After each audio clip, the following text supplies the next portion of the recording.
अरे मित्र, आज तो इतनी सारी चिड़िया हमारे जाल में फंस गई हैं। इतनी सारी चिड़िया तो हमारे जाल में कभी नहीं फंसी थी। हाँ हाँ भाई, तुम एकदम ठीक कहते हो। इतनी सारी चिड़िया आज से पहले तो हमें कभी नहीं मिली। तो फिर चलो मित्र, जल्दी से इन सारी चिड़ियों को 2 हिस्सों में बांटकर अपने पिंजरे में रख लेते हैं। फिर वे दोनों मित्र सारी चिड़ियों को 2 हिस्सों में बांटकर अपने घर की ओर निकल पड़ते हैं।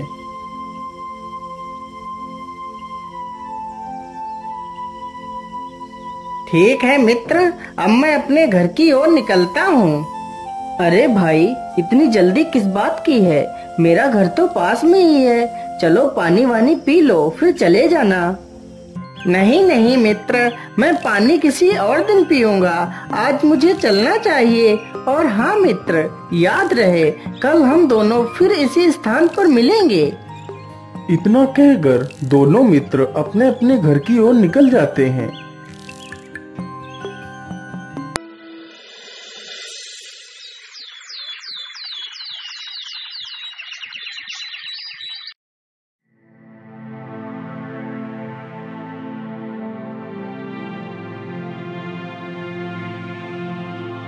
अरे पुत्र, अब उठ भी जाओ। अब कितना सोओगे? तुम्हें शिकार पर नहीं जाना है क्या? तुम्हारा मित्र तुम्हारी प्रतीक्षा कर रहा होगा।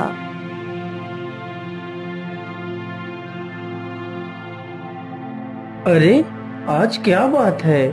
मेरा मित्र अभी तक आया क्यों नहीं? अब तक तो उसे आ जाना चाहिए था। आ गया मित्र, तुम इतनी फिक्र क्यों कर रहे हो? चलो चलते हैं। क्या बात है भाई, आज तुम्हें आने में इतना समय क्यों लग गया? क्या बताऊं मित्र, आज मैं सपने में देख रहा था कि बहुत सारी चिड़िया हमारे जाल में फंसी हुई हैं। इसी वजह से मैं देर तक सोता रहा, इसलिए मैं जाल लेकर भी आया हूँ। आज हम चिड़िया ही पकड़ेंगे।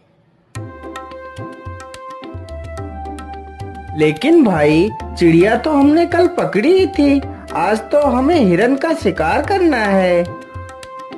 अरे नहीं नहीं भाई, आज हम चिड़िया ही पकड़ेंगे। नहीं नहीं मित्र, लेकिन मैं तो हिरन ही पकड़ूंगा। नहीं नहीं भाई, मैं तो चिड़िया ही पकड़ूंगा। यदि तुम्हें हिरन पकड़ना है तो पकड़ो जाके हिरन, लेकिन याद रहे यदि मैंने चिड़िया पकड़ी तो मैं तुम्हें एक भी चिड़िया नहीं दूंगा, याद रखना। फिर वे दोनों अपना अपना काम करने लगते हैं। मुकेश अपना जाल बिछाकर उसमें दाने गिराने लगता है। उधर रामलाल एक गड्ढा खोदने लगता है। कुछ देर बाद वह दोनों अपना काम खत्म कर लेते हैं। चलो मित्र, मैंने गड्ढा खोद लिया है। अब घर चलते हैं। हम लोग कल सुबह आएंगे। हाँ हाँ भाई, चलो चलते हैं। फिर वे दोनों मित्र अपने अपने घर चले जाते हैं।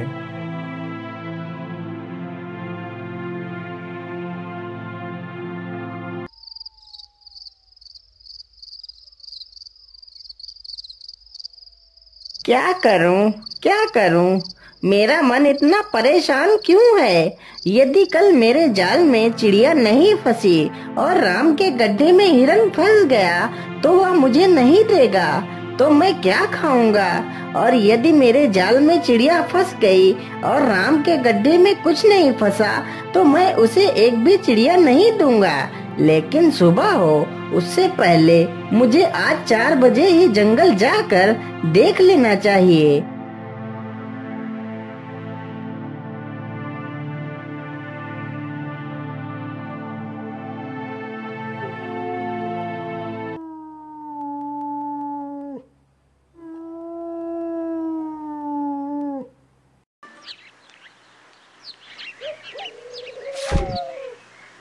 इतना सोचकर मुकेश सुबह के 4 बजते ही घर से बाहर निकल जाता है।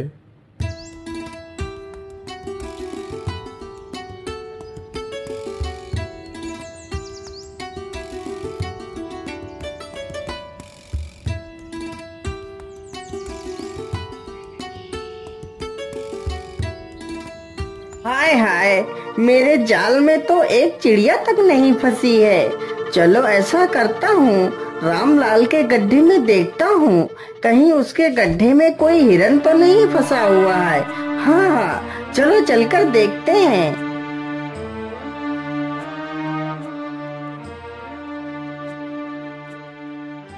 अरे ये क्या, राम के गड्ढे में तो एक हिरन गिरा हुआ पड़ा है। अब तो राम मुझे इसमें से कुछ भी हिस्सा नहीं देगा। राम तो शिकार को ले जाएगा और मैं खाली जाल पकड़कर ही रह जाऊंगा। अरे नहीं नहीं, मैं यह सब नहीं देख सकता। मैं ऐसा करता हूँ, इस हिरन को पकड़कर अपने जाल में फंसा देता हूँ। मुकेश बहुत ही शातिर और लालची किस्म का आदमी था। वह तुरंत ही हिरन को गड्ढे से निकालकर अपने जाल में फंसा देता है और जाल को वहीं पर रख देता है। चलो चलो, सुबह होने वाली है। जल्दी से अपने घर चलकर सोने का बहाना करता हूँ, नहीं तो रामलाल को मुझ पर शक हो जाएगा। सुबह होते ही रामलाल मुकेश के घर जाता है। अरे मुकेश, चलो अब उठ भी जाओ, सुबह हो गई है। हमें शिकार देखने के लिए चलना चाहिए। मुझे लगता है रामलाल आ गया है। हाँ हाँ, चलो भाई, चलते हैं।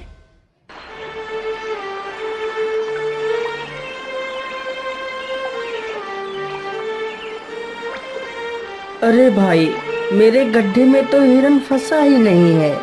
शायद आज मेरे किस्मत में शिकार था ही नहीं। तेरे किस्मत में शिकार होगा भी कैसे मूर्ख, तेरा शिकार तो मैंने ले लिया है। अच्छा अच्छा, कोई बात नहीं भाई, चलो अब देखते हैं आखिर मेरे जाल में क्या फंसा हुआ है। मैं ये क्या देख रहा हूँ? आखिर चिड़िया पकड़ने वाले जाल में हिरन कैसे फंस सकता है? यह कैसे संभव है? अरे भाई, तुम कहाँ खो गए? क्या तुम मेरा शिकार देखकर खुश नहीं हुए? नहीं नहीं मित्र, मैं तो बहुत खुश हूँ। लेकिन मैं तो अच्छी तरह जानता हूँ तू क्या सोच रहा है। फिर वे दोनों मित्र घर की ओर निकल पड़ते हैं।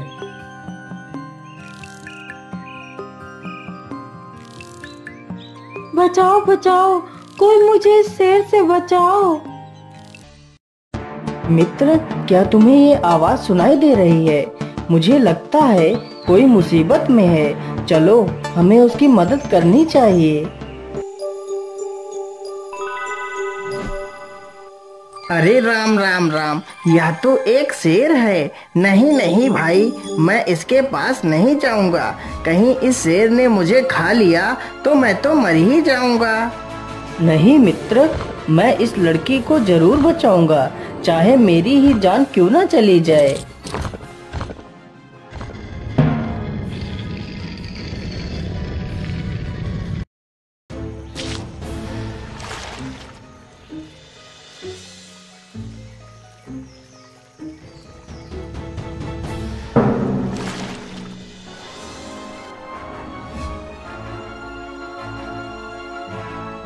अरे वाह वाह, वह दोनों तो लड़ते लड़ते दूर निकल गए हैं। यही अच्छा मौका है लड़की की नजर में हीरो बनने का।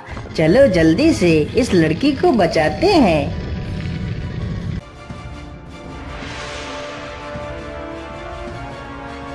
इस रस्सी को तुम जल्दी से पकड़ लो, मैं तुम्हें बाहर खींच लेता हूँ।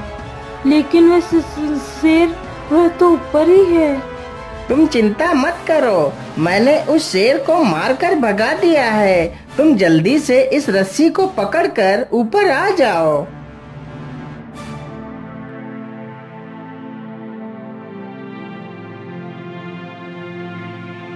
ये सारी चीजें उसी जंगल में रहने वाली एक बुढ़िया देख रही थी कि कैसे उसके मित्र का श्रेय वह झूठा आदमी खुद ले रहा था।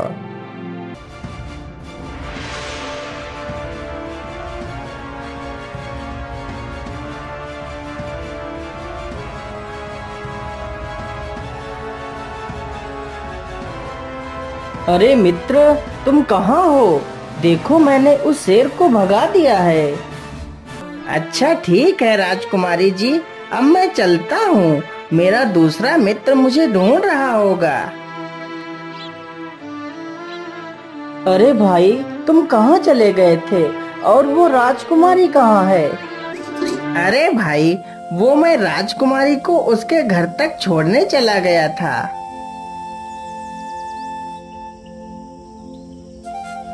अब तो मुझे लगता है वह राजकुमारी मुझसे प्रेम करने लगी है। अब बहुत ही जल्दी वह राजकुमारी मेरी हो जाएगी और मैं बहुत अमीर बन जाऊंगा।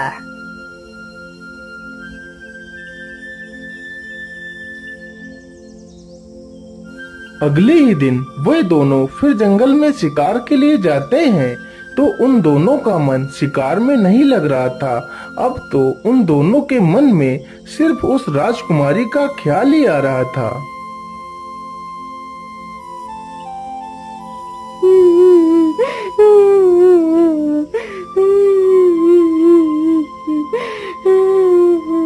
अरे भाई, यह रोने की आवाज कहाँ से आ रही है?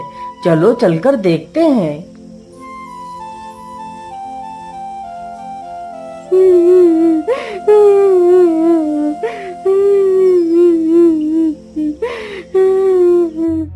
अरे राजकुमारी जी, क्या बात है? आप क्यों रो रही हैं? मुकेश जी, मैं तुम्हें क्या बताऊं, मेरे पिता के अलावा मेरा इस दुनिया में कोई नहीं है।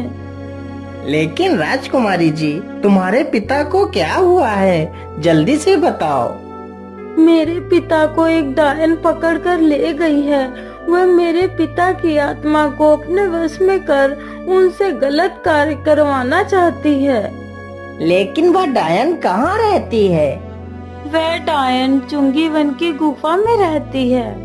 राजकुमारी जी, आप बिल्कुल भी चिंता मत करिए। मैं तुम्हारे पिता को जरूर बचा कर ले आऊंगा।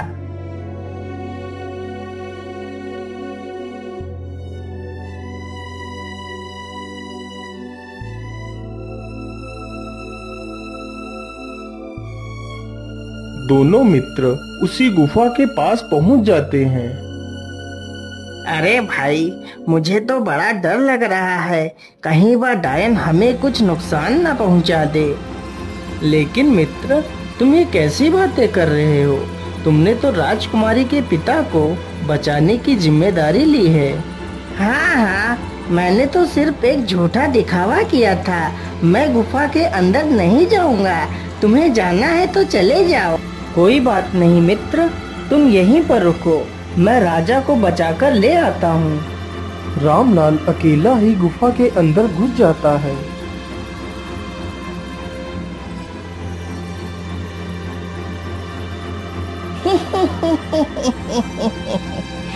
अब मैं तेरी आत्मा को अपने वश में करके तुझे प्रेत बनाऊंगी। अरे, यह डायन तो जल्दी ही राजा को मारने वाली है। मुझे जल्दी से कुछ करना होगा। रामलाल पीछे से जाता है और उस डायन के सिर पर जोर से डंडा मारता है तो डायन मर जाती है और बेहोशी की हालत में ही राजा को अपने कंधे पर उठाकर वहां से निकल पड़ता है। यह सब उसका मित्र मुकेश देख रहा था।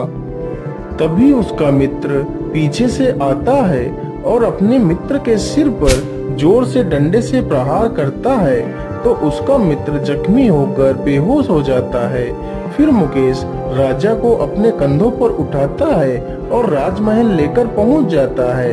यह सब कुछ देखकर राजकुमारी उससे बहुत प्रसन्न होती है।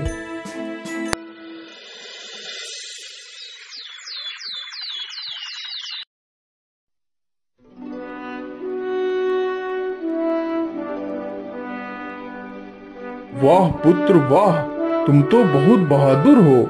जो काम हमारे सैनिक नहीं कर सके वह कार्य तुमने कर दिखाया। इसलिए हम अपनी पुत्री का विवाह तुम्हारे साथ करना चाहते हैं। सैनिकों, जाओ और पूरे राज्य में घोषणा कर दो, मैं अपनी पुत्री का विवाह कर रहा हूँ। सभी लोग इस शुभ अवसर पर आकर अपना आशीर्वाद दें। अरे अरे, रुक जाइए, यह विवाह नहीं हो सकता। लेकिन तुम कौन हो जो मेरी पुत्री का विवाह रोकने के लिए आई है? क्योंकि महाराज यह आदमी एक नंबर का धोखेबाज तथा लालची है। फिर वह बूढ़ी महिला सारी कहानी उस राजा को सुनाती है। महाराज, यदि आपको यकीन नहीं है तो मेरे घर चलकर देख लीजिए। इसका मित्र घायल अवस्था में मेरे घर में पड़ा हुआ है। ये सब सुनकर राजा के होश उड़ जाते हैं। जब वह राजा बुढ़िया के घर जाकर देखता है तो यह सारी बात सत्य होती है।